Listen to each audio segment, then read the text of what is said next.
Nick DiMatteo, and welcome to Music is Not a Genre's PODFAST. We're going to fastly get right into this. It's PODFAST number 33, and this topic is Quick Takes from the Continuum number 7, the BINGESPLOSION. And so, thank you as always for watching and listening. Listeners, go to youtube.com/@musicisnotagenre. Get a video for every episode of this podcast. Watchers, go to nickdimatteo.com/musicisnotagenre. If you'd rather just listen, and in fact, you can find everywhere the podcast is if you just go to nickdimatteo.com/musicisnotagenre. That includes YouTube. And everyone, please go to patreon.com/musicisnotagenre to support this podcast, my band rec, and everything I do for as little as $1 a month. It helps. Believe me, it helps. And also go to nickdimatteo.com/shop. If you are just listening, watchers here can see that I have a new t-shirt on. It is the new rec logo, the punk button, I call it.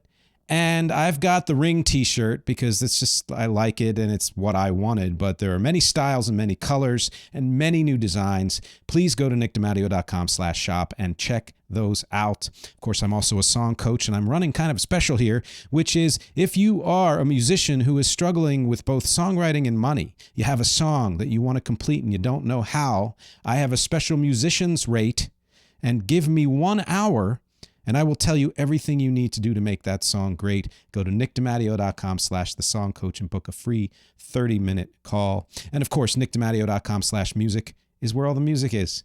I am working on some new music, which will be released very soon. It may be out by the time of this airing, although I kind of doubt it. Either way, go to nickdimatteo.com/music and check it out. Let's get back to the topic. It's PODFAST number 33 yet again. Quick takes from the Continuum number 7, the BINGESPLOSION.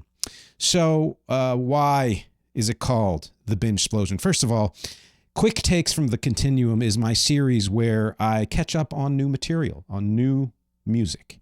Sometimes it's singles and playlists, and sometimes it's albums and EPs and things like that. And that's what this is. This is a catch-up from a long list that I made of albums and EPs that I never got an opportunity to listen to. And I'll explain why a little bit later. And that's why I'm calling it the BINGESPLOSION, because I wanted to catch up. So I looked at that list and said, I'm going to listen to every single one of these now and kind of get my sense of, you know, what I like, what I might recommend to you, and et cetera, et cetera. And I do that because I enjoy the music. I do it to not be stagnant, because I believe that keeping current is a better way to stay alive and to enjoy life.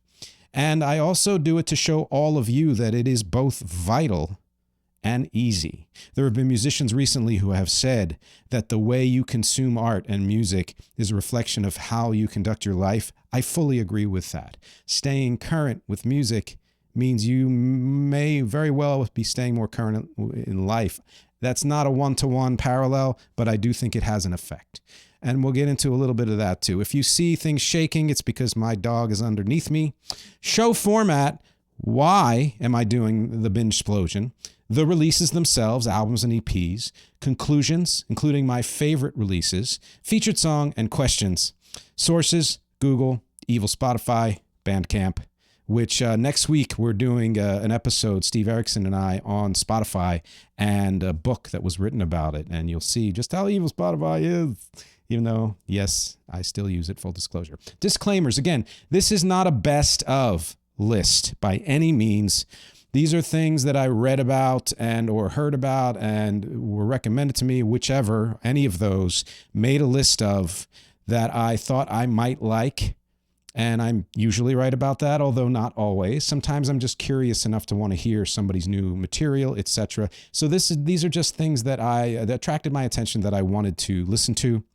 And I'm giving you my educated opinions. You know how eclectic my tastes are, so stay tuned if the first 1 or 2 or 3 releases aren't striking you because you're not into that style. Don't worry, I pivot very quickly, and this covers quite a few different genres. So let's get into that first section. Why a listening binge? As I have mentioned before, when I'm working on recording my own material, it's very hard for me to listen to other things. My brain is already filled with music, and It's not even the, people say, oh, it dilutes and blah, blah, blah. I don't believe in any of that shit. I think listen to as much as you can. But you need to, when I need to focus, I have to kind of tune out other things, and that includes music. But even though I'm not listening, I'm making lists. I make lists of everything, you name it, whether it's movies, television, books, shopping lists, of course, task lists, and music lists, including new stuff, old stuff that I want to listen to that I've never heard before. This new list got pretty long because I was making it for most of last year. And plus, there were actually way more worthy albums released in the past 12 months than I realized. And this is a great time of year to catch up on things because January is usually a slower month for work, et cetera, and February. Of course, it's February now. Now, as far as what I'm doing here, every album and EP that I am doing quick takes of has at least one track that I put on my playlist. I think there might have been one where I didn't put any, but all the others do have at least one. So I'm going to include the link to my playlist. Again, that's only on Spotify for now. Please, if you'd like me to recreate these playlists on YouTube, let me know, and I will, because everybody has access to YouTube. Let's get right into it then. It's a quick takes, so we got to do this quickly. There are quite a few. The albums and EPs. I'm going to go in chronological order according to when they were released. These were all released in the last 12 months. Some closer to 12 months ago, some very recently. I am going to, and I didn't listen to, I should say, any deluxe or alternative or reissued versions of any of these. I just listened to the main release for each of these. So there might have been a couple of songs in the deluxe versions I missed, etc., but that's fine. Still got the flavor of it. So number one, from a band called Horse Girl, the album Phonetics On and On, released February 14th, 2025, so just about a year ago. They are Chicago indie rock, jangle rock, and kind of intimate but still edgy. Like if Wet Leg was, more dynamic, I guess. And I like Wet Leg, but their last release. So the release had 11 songs. I more than enjoyed 6 of them, so pretty strong. I put the song Where'd You Go and also the song I Can't Wait to See You on my playlist. It's a very good album. I expect as Horse Girl progresses, their songs will get even stronger. And I hope they more or less keep this sound. I mean, explore wherever you want to go. I like the sound. I like their energy, even more so than I like any individual song. Number 2, Beach Bunny, her album Tunnel Vision from April 25, 2025, a Chicago power pop extraordinaire. I've always loved Beach Bunny. She's one of, I would say, my recent faves, only because she's been around. Has she been around a decade? Maybe something like that. 10 tracks on Tunnel Vision. I liked 8 of them. So freaking strong. I put 3 of them on my playlist, including one that I put on last year that was a single released, I believe, before the album came out. I would highly recommend Beach Bunny. Number 3, Lifeguard. The album Ripped and Torn. Released June 6, 2025. They're related to Horse Girl. There's a whole contingent out there of very young indie rockers in Chicago. And so I believe that some of these people in Lifeguard were in the band Horse Girl or something like that, or vice versa. They're more aggro kind of noise rock sound than Horse Girl, but similarly intimate, if you can believe that. There are 9 songs on Ripped and Torn and 3 other tracks that are basically noise tracks, which I'm, very cool. I like that kind of thing. I liked 5 of those, including one of the noise tracks. None of them made the playlist. This is the one release where I didn't put anything from Lifeguard on the playlist. Not again because I didn't like anything. I liked several of them, but the kind of playlist I'm creating for 2026, the kind of feel of these songs didn't fit. One of those albums that I wanted to like a lot more because I love the concept, I love their approach, I love what they're trying to do. And I wanted to love it more than I did. I think that, again, as they continue on, their songs will get stronger, and I think that's really what it was for me. Number 4, and this is a big one for a different reason, Hotline TNT, a New York band. Their album Raspberry Moon, released June 20th, 2025. This is not on streaming, on Spotify at least. Hotline TNT pulled all of their music, and next week you will find out they're among many recent artists who have pulled their music from Spotify. In next week's episode, we'll talk about that. I listened on Bandcamp for this album, which I think is a worthy alternative. Anybody out there who wants to support indie artists, go to Bandcamp and do that. recarea.bandcamp.com is where my music is. There are 11 songs on Raspberry Moon, and I liked all 11. This is a strong frickin' album. And I would have put several of these on my playlist if they were on streaming. It's incredible range of styles, right up my alley. Alt rock, power pop, ambient, shoegaze. I cannot recommend Hotline TNT more. Number 5, a big one, Clipse. That's CLIPSE if you don't know. Let God Sort 'Em Out, released July 11, 2025. There are 13 songs. I really, really liked 9 of them, and I put 3 of them on my playlist. Coincidentally, all 3 of those songs have an acronym as a name, and I believe all have to do with money, the EBITDA and things like that. So that was kind of fun. Of course, this has been talked about a lot because it is the return of Clipse after a long absence, and it is as good as it has been reported to be. It's a mix of kind of old school, mid school sound, and now it's very current lyrically. I love the production. I love the lyrics. Number 6 is Wisp. If Not Winter. August 1, 2025 was the release, and followed shortly thereafter by her cover of Coldplay's Yellow.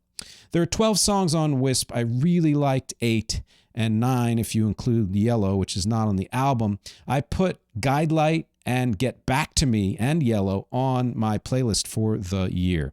This is a great shoegaze revival update. She has a wispy voice, so the name is apropos. You would think that this album, when you're listening, I'm thinking this is going to get samey, but for some reason it really holds up all the way through. There's enough variation and enough emotion in there and interest to kind of keep you going for all 12 songs. Number 7, and by the way, I don't think I mentioned this, there are 23 releases that I'm doing. I think I may have, but just in case I didn't, 23. And so we're already about a quarter of the way through. Quick takes, baby. Earl Sweatshirt. Great, relatively new rap artist, a hip-hop artist who is always critically acclaimed. His album Live, Laugh, Love, released August 22nd, 2025. It is alt hip-hop. He is always interesting. There are 11 songs, and only 2 of them are over 3 minutes. I really liked 6 of them, and I put the song Infatuation on my playlist. What works for me for this album is the mix of glitch hop and old school R&B elements. Those 2 things I often like on their own, unless they get too much of the same thing. But when you put the 2 together, well, you got a real winner for me. Number 8, an old band, Saint Etienne. Their album International, released September 5, 2025.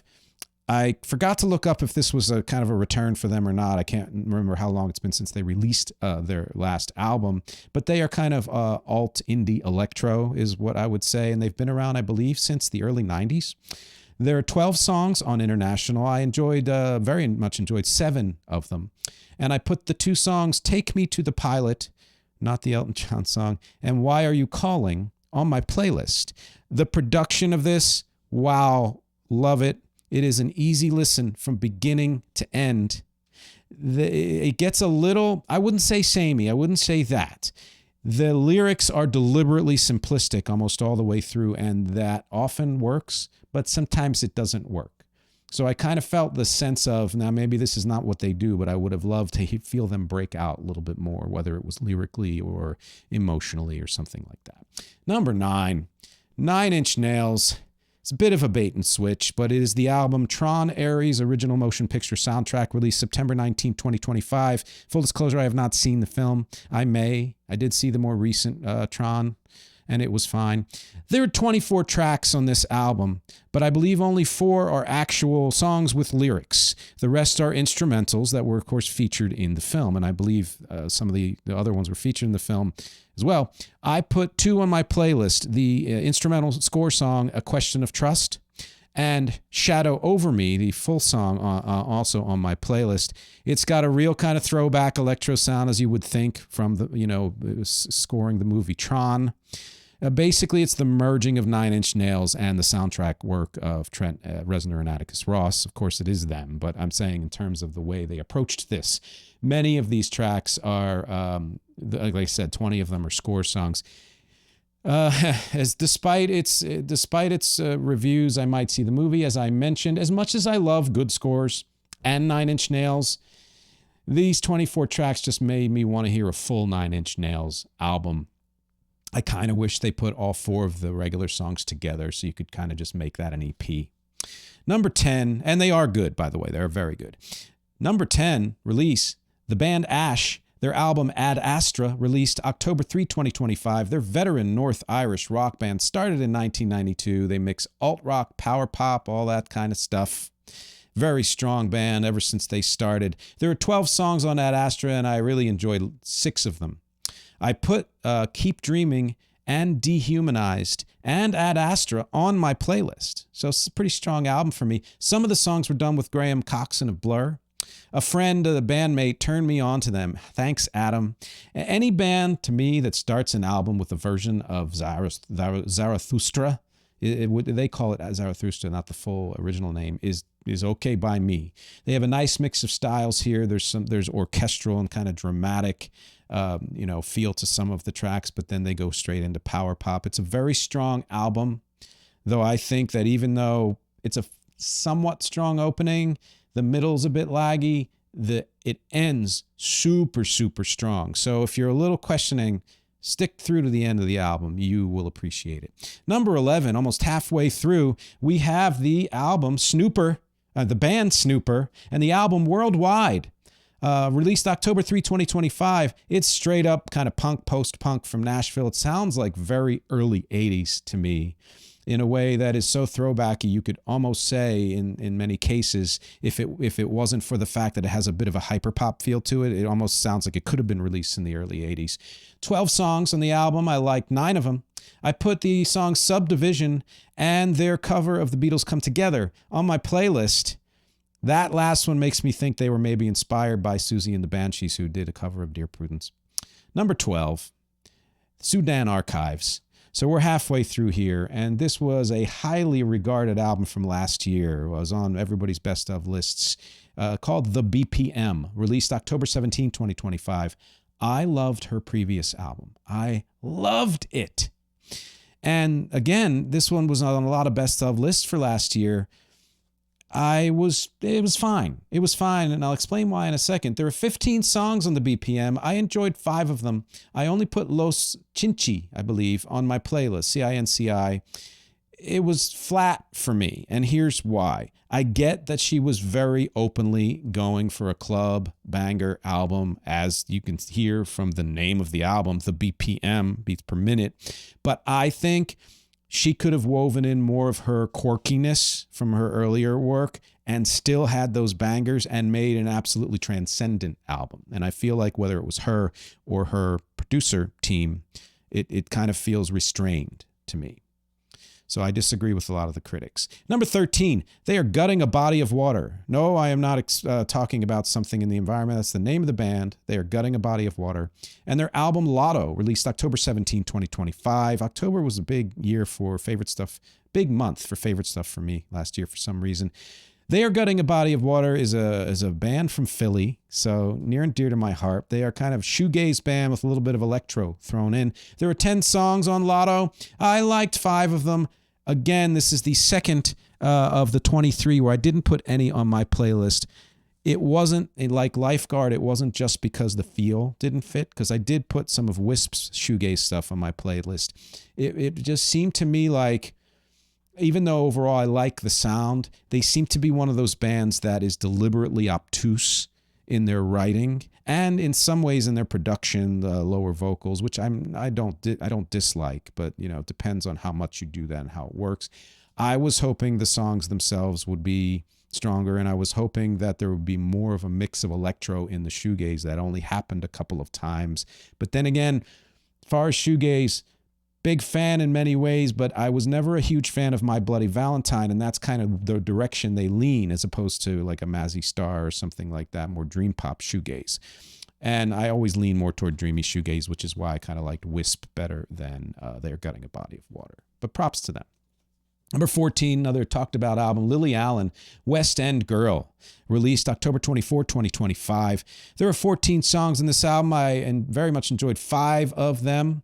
The only one I put on the playlist is the single Pussy Palace, which a lot of people are talking about. It's a very strong album, very worthy of the props it's getting, but it's a little too samey for me. Although, not true for the lyrics. I really enjoyed the lyrics, even more than I enjoyed the general flow of the album or the songs themselves.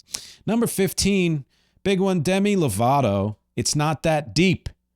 Released also October 24, 2025. There are 11 songs in this album. I really liked 4 of them, and I put Frequency and Little Bit on my playlist. Again, like Sudan Archives, it's a deliberate club album. It mostly works, and I think for what it is attempting, even though critics are going to lean more towards Sudan Archives because she's alt and the previous album was super alt and whatever, I feel like Demi Lovato's overall album is stronger, frankly, than Sudan Archives. I'm just going to say it, even though it is not my favorite stuff of hers. The title says it all. It's not that deep. It wasn't meant to be that deep. It's meant to be, again, a bunch of club bangers. I like how she's always so self-aware about her choices and makes deliberate pivots into different kinds of music. And when she hits with that music, whether it's rock or intimate or electro, she really, really hits. And the rest of it is very strong album tracks, I would say, filler tracks, not more than filler. Number 16, one of my personal faves, Bartees Strange. The EP Shy Bairns Get Note, which is, I guess, Welsh or Old Scottish. Makes me think of Robert Burns. Released also October 24, 2025. I guess that's the most popular day of last year for me for releases. I love just about everything Bartees Strange does, so take this with a grain of salt. I loved all 6 songs here on this EP, and I put the song Pigs Fly on my playlist. Again, it's the mix of genres and the emotional rawness and his vocals. They're just, all of that is just so infectious. If you haven't heard Bartees Strange yet, go do that. Number 17, so we have 7 more to go. Florence and the Machine, the album Everybody Scream, released Halloween of last year. A veteran who mixes the early and late 80s dichotomy there, where early 80s was very bring you in, small in terms of intimate, and big 80s was dramatic, big second half of the 80s. She puts them both together. My favorite artists put them both together. 12 songs on Everybody Scream. I loved 8 of them. I love the whole album. I put Everybody Scream, Kraken, and Sympathy Magic on my playlist. Every time they release an album, it reminds me how much I love them and just am much more into them than, say, St. Vincent or other contemporaries. Number 18, Hayley Williams, also talked about quite a lot and nominated. Several of these were nominated for Grammys. Didn't really make a list of who won. Hayley Williams from Paramore, of course. Her a solo album, another solo album, Ego Death at a Bachelorette Party, released November 7, 2025. There are 20 songs on this album, and I really liked 11 of them, so a strong album overall. I put Mirtazapine and the song Hard on my playlist, and Mirtazapine was nominated for a Grammy this year. I always think of her as alt adjacent, where she's kind of like a Pink in that Pink can absorb many different styles and often does some alt things among many other styles. Pink does. Pink's probably more diverse in many ways and has a great voice. Hayley Williams, great voice, really good songwriter, pulling more from alt. Of course, Paramore, you would understand why she would do that, but it feels more like it's pop alt, maybe I would say. And this album does work more often than not. There's spots where, to me, it drags, but the production is amazing. The sound, the performances are great. I like how wide-ranging its energy and sound are, unlike so many other albums, not just here, but in general, in the current state of affairs. A lot of albums, the producers in particular, maybe the artists too, feel like all the songs in there need to sound so much the same that it depresses me. So I really admire the Hayley Williams album, even if it may not be a top favorite. Number 19, Eka Vandal. The EP Molly, released November 13, 2025, which is our wedding anniversary, by the way. There are 4 songs. That's it on Molly. I loved them all. This is an amazing EP. I put 3 of them on my playlist. It's a mix of punk and alt and hip hop and electro, and you put all that together and you've got me. And I love her voice and I love the production. Eka Vandal, look it up. 4 more to go. Planta Industrial, their album Punk Wave Sin Barreras Volume 1, Conociendos, released November 20, 2025. They are a Bronx band, so not too far from here. Post-punk, dark wave, electro, pop, and hip-hop in both English and Spanish. What a mix. There are 9 songs if you can count the 2-second shout of New York as a song. So maybe there's 8 songs. I really liked 6 of these songs, and I put 4 of them on my playlist. Just incredible energy, and it is a sound that is infectious the moment you hear it. It's stuff that it's like, oh, that sounds familiar, and this sounds familiar, but for different reasons, and it's all together, and I love that. You know I love that. Last 3, number 21, Meet Me at the Altar, another hometown Philly band. Their EP, Worried Sick, released December 5, 2025. Aggro punk emo, let's say. I enjoyed all 6 songs on this EP. I put Heaven's Sake on my playlist. You cannot deny the energy. Can't deny the hookiness. Their sound is always strong and compelling, and it's a little more fleshed out on this album. It's got some ranginess, which I really like. I'm kind of waiting for them to expand even more, because they seem to keep expanding and get even stronger with their songwriting. But even right now, Meet Me at the Altar is a band worth checking out. This is by far not their first release. Now, the only 2 here on this list released in 2026, They Might Be Giants, an old favorite of mine, released an EP called Eyeball, or, I guess they call it an EP, released January 15 of 2026. There are 4 songs, and I like them all, but I really enjoyed 3 of them. I put Eyeball's remix on my playlist, which I thought was really good. Overall, a very tight, strong effort, and I hope that when they put out a full album, although I did hear that there is a more complete version of this for purchase off the streaming sites, which good for them, and I haven't gotten it yet. I do want to check out those songs. I hope it's as strong as this EP, because this is one of their stronger recent efforts. And finally, A$AP Rocky, big one, released January 21 of this year, Don't Be Dumb. It's his first album in like 8 years, I believe. It is 2 discs, which so you can understand why. It's an album plus an EP. There are 18 songs and 1 skit, so 19 tracks. I really like 10 of these. I put STFU, shut the fuck up, and Punk Rocky, and Flaquito Jodie, and I Smoked Away My Brain on my playlist. So 4 things on my playlist. I really like the mix of very old school and right now production, similar to Clips, but in a whole different way, if you can see what I'm saying, as well as the genre shifting into things like ambient and indie rock and trad jazz, like with Doechii, literally interpolating Thelonious Monk's Caravan. Sometimes in the middle of the song, this shift will happen, which, great. I love that. It's kind of like a Tyler, the Creator thing, but maybe not quite as avant-garde. A$AP was not somebody I listened to much back then, but always admired. So I'm glad I kind of caught up with him with this album. It's the sprawlingness that I like the best about this album. There are great collabs with people like Tyler, the Creator, Imogen Heap, Doechii, Gorillaz, and more. Though that's the list of 23. What I'm looking forward to in the next few weeks, these upcoming albums. Bruno Mars is releasing his first album in a long time on February 27th. I was not hugely blown away by the first single, but my philosophy with that is I believe, and it's been age old, that artists tend to release not necessarily the strongest song from the album as a first single. It's kind of the wet your whistle single, and then hit you with the strongest song maybe second on. Although strong, weak, it's hard to predict anyway. Either way, I'm looking forward to Bruno Mars' album, out February 27th. Morrissey, the following week, will release his new album on March 6th. His lead single, not bad. Again, I wasn't blown away. I'm always curious about what Morrissey releases, regardless of whatever else he's doing in his life. And then the power pop pioneers, Squeeze, are same day, March 6th, releasing a new album. I have checked out some of them, and I like what I've heard so far. I believe 2 or 3 songs have been released, and I really like it. And from what I understand, it was songs that they wrote prior to the Squeeze's first album and never released because they didn't feel like they could record them the way they wanted to back then. And so that could be partly why these are so incredibly strong and reminiscent of that time. But either way, I'm going to listen to that album. And finally, Ray, much talked about new artist, March 27th will release a new album. I very much enjoy the genre-bending sound that she has, especially on the amazing, well-known track, Where Is My Husband? Absolutely worth listening to.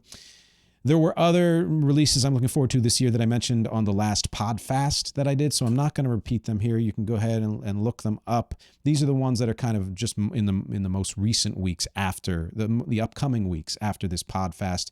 What releases are you looking forward to? I would love to know. Conclusions. Again, as usual, this is a very eclectic list. It's chronological because I wanted those genre juxtapositions. I almost did it programmatically where I put the club banger albums together, etc. But I was like, no, I'm going to go chronological order. And you can see, jumping from one genre to another.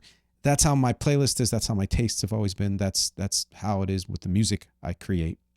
So my 10 favorite releases in the order of which they were released. Beach Bunny, Tunnel Vision. Hotline TNT, Raspberry Moon. Clips, Let God Sort 'Em Out. Wisp, If Not Winter. Snooper, Worldwide. Barty Strange, Shy Bairns Get Note. Florence and the Machine, Everybody Scream. Eka Vandal, Molly. Planta Industrial, Punk Wave Sin Barreras, Volume 1, Conociendonos. So this, I've said it how many times now? 4, and I only got it right once. You can thank me later. And Meet Me at the Altar, Worried Sick. Those are the 10 of these 23 that I absolutely loved. There were a handful, like Haley Williams and such, that I liked, and there were a few that that kind of fell flat to me. Again, keep in mind that this is my opinion, but I'm hoping it wets your whistle as to what you might want to listen to. Also keep in mind that, believe it or not, this listening didn't take very long. Did not take long. Any of you can do it. Read, put your ear to the ground, pick something randomly, make lists. However you want to do it, just find new music and listen to it. Notice, too, how I did both, some small indie acts and bigger indie acts and superstars. And that's because I do not discriminate. I am not a fan of best of year-end lists that don't include any big-name artists. Neither would I be a fan of best of lists that only include big-name artists. I'm not saying one is better than the other, but I believe that kind of indie elitism does not serve music well, although I'm glad that they call more attention to the indie artists. Then again, some of those indie artists are only indie in name, so they have a lot of money behind them. So I always try for that kind of a mix. I always include artists from all various, walks of life and levels of success. Speaking of indie artists, the featured song. I have a new project under my old name, my artist name, Nick. I have mentioned it before. It's called Valley of the Unreleased, which is all the songs that many of the songs that I wrote that I thought were super, super strong in hindsight, but they were not included on any previous release because they didn't fit anywhere at the time that I wrote them. And then I moved on and wrote new stuff, etc., etc. These are all songs that I thought were strong enough to, shine a light on, basically. 2 of those songs have been completed. I plan to do about 30. Only My Xmas Wish has been released. Yes, that was part of this project and will be on the album eventually, probably last track. I have no idea. I guess it's a double or triple album. I have no idea as well. And this featured song is the only other one that's been completed. It's called Punch Your Soul. The only people who have heard it are on patreon.com/music is not a genre and my friends and family. And that's it. It is not streaming. You can find it. Patreon. I put the link. Please go check it out that way too. because that is supportive of everything I do, again, for as little as $1 a month. This Punch Your Soul is an example of the kind of music I was writing in the 90s that I didn't think quite fit any of the EPs or albums I was putting out at the time. It was one of many roads not taken. And one of the roads I kind of wish I had taken. It's kind of why I put this on. But this song and all the ones I'm choosing, again, they were strong enough that they could have been on albums. And that's what this project is meant to correct. This Punch Your Soul is a straightforward acoustic stripped down version that may one day be fleshed out if there's a reason for that. It's about desperately wanting your partner to break out of their self-restrictions and feeling lonely because that person is trapped inside themselves. It's about both the emotion of it and the sex of it, about both the wants of the protagonist, aka me, the singer, and the hope for greater mental and emotional health and enjoyment of life for the partner. So again, go to patreon.com/musicisnotagenre to hear it as much as you want, or stick around. In a bit, you will hear it. Questions. Were any of these your favorites of last year or this current year? Do you like how eclectic the selections were? Did I leave out some you wish I covered? I know I left out a lot. And are you able to keep current with your listening? I would love to know that. I'd love to know the answers to all of these questions and more, because as always, my objectives here are music, conversation, and connection. Thank you for hanging with me for this binge explosion, and I will talk to you next week.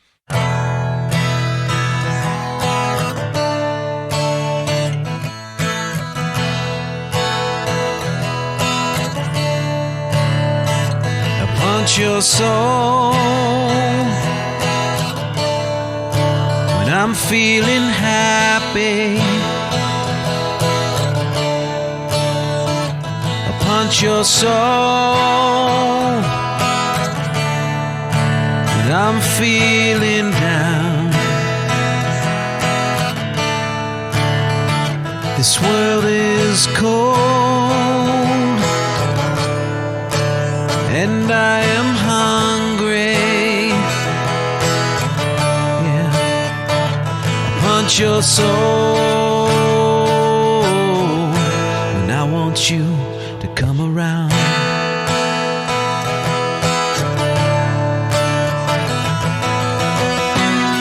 Half of me is such a part of you.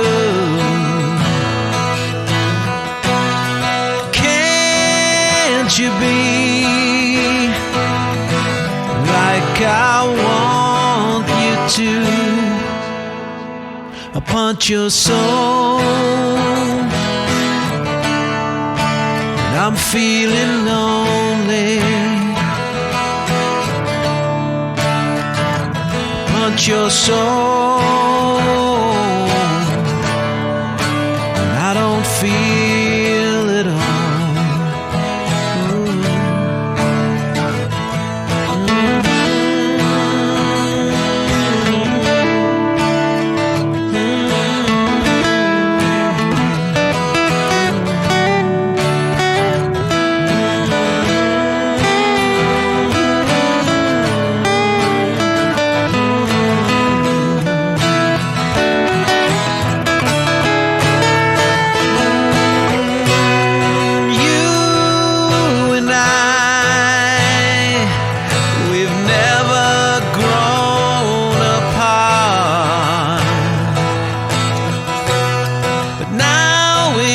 Time together we should start. Don't you see, I would make you a slave to my love if you really wanted to be. But you know you owe it to yourself to punch your soul and be free. Free. Let me punch your soul. And I'm not so happy. Punch your soul. You're feeling down. Hey, this world is cold, so let's both be horny. Hunt your soul when I want you to come around. So when I want you to come around, come around, come around, please come around, come around.